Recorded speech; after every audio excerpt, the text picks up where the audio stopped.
અમદાવાદમાં તમે દેશ વિદેશની ઘણી બધી બેંકો જોઈ હશે, પણ શું તમે આ ચાલતી ફરતી રોટી બેંક જોઈ છે કે નહીં? ચલો તમને મળાવું એક એવા અડીખમ ગુજરાતી સાથે જેમને આ બેંક બનાવવાનો વિચાર આવ્યો. દિલીપભાઈ બારભાયા. રોટી બેંક અમે લોકો 7 વર્ષથી ચલાવીએ છીએ. આ રોટી બેંક છે શું અને કઈ રીતે કામ કરે છે એ જાણવા માટે હું પણ એ રિક્ષામાં બેસી ગયો. દિલીપભાઈએ મને કહ્યું કે આ રોટી બેંક બપોરે 12 વાગ્યાથી લઈને 1 વાગ્યા સુધીમાં 65 જેટલા હાઈરાઈઝ ફ્લેટમાંથી રોટલીઓ એકત્રિત કરે છે.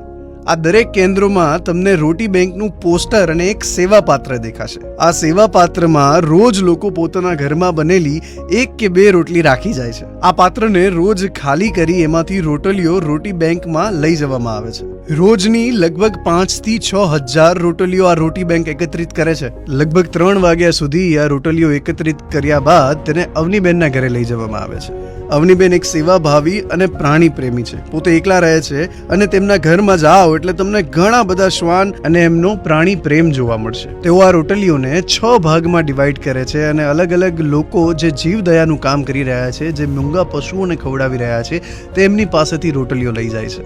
અવનીબેનના ઘરે હું મળ્યો ભૂપિન્દર કૌર નામના એક મહિલાને, જેઓ પણ બિલાડી, કૂતરા અને ગાયને આ રોટલીઓ ખવડાવે છે. અલગ અલગ બીજા 6 લોકો છે કે જેઓ આ સેવા કાર્યમાં જોડાયેલા છે. દિલીપભાઈ સાથે વાત કરતા જાણવા મળ્યું કે અમદાવાદ સિવાય મોડાસા, ખેડબ્રહ્મા, બોટાદ, પાલીતાણા, વિસનગર જેવા શહેરોમાં આ સેવા કાર્ય કરી રહ્યા છે.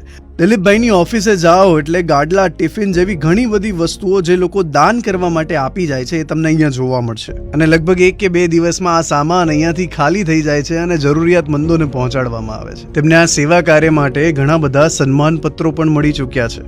દિલીપભાઈને જ્યારે મેં પૂછ્યું કે તમે આજના યુવાનોને શું સલાહ આપવા માંગો છો, ત્યારે એમણે કહ્યું કે ઈશ્વરને ભજવા કરતાં તમે ઘરે જે માતા પિતા છે એમને સાચવો અને જ્યારે પણ ચાન્સ મળે ત્યારે કોઈની હેલ્પ કરો. સલામ છે આપણા સેવાભાવી ગુજરાતી દિલીપભાઈ, અવનીબેન અને આ રોટી બેંક સાથે સંકળાયેલા તમામ વ્યક્તિને. જો તમે પણ જાણતા હોય કોઈ આવા અડીખમ ગુજરાતીને તો મને DM કરો, હું જણાવીશ આખા ગુજરાતને.